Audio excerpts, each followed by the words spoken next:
গোপাল দাঁড়া দাঁড়া রে নয়ন হেরিব কালো দুহু।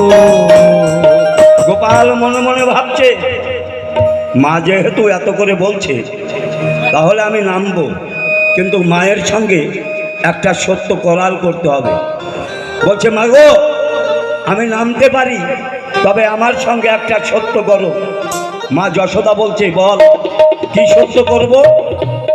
এই সত্য করো মা গো, এই সত্য করো, এই সত্য করো। এবার নন্দ ঘোষায় তোমার পিতা, নন্দ ঘোষ তোমার পিতা, যদি আমায় মারো। গোপাল দাঁড়া দাঁড়া রে নয়নে হেরিব কালো দুল। গোপাল দাঁড়া দাঁড়া রে নয়নে হেরিব কালো দুল। মা যশোদা বলছে, ছি ছি গোপাল, নন্দ ঘোষ আমার পিতা হতে যাবে কেন? পিতা তো তোর, নন্দ ঘোষ তোমার পিতা।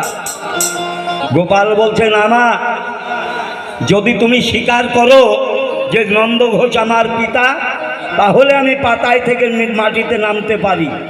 আর যদি তুমি স্বীকার না করো, যতক্ষণ স্বীকার না করবে ততক্ষণ আমি গাছের থেকে নামবো না। মা যশোদা সংকটের মধ্যে পড়ে মনে মনে চিন্তা করলেন, এই কথাটাকেই একটু ঘুরিয়ে বলবো।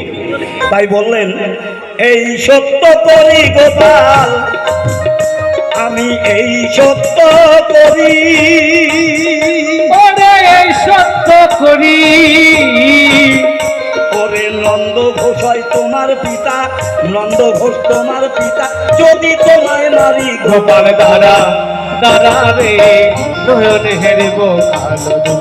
গোপাল দাঁড়া দাঁড়া রে নয়নে হেরিব কালো দুল।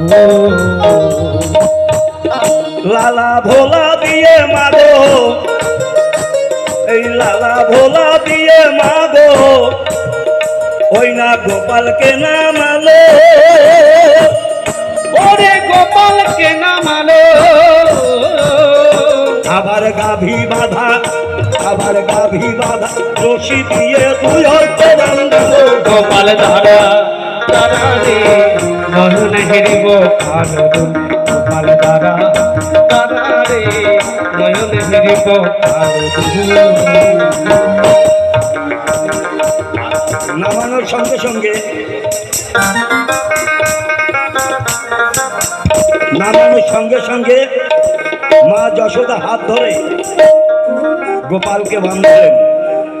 গোপালকে যখন বন্ধন করলেন, গোপাল বলছে, কি বা বাঁধন বাঁধলি মাগো, কি বা বাঁধন বাঁধলি মাগো, বন্ধনের কি জ্বালা,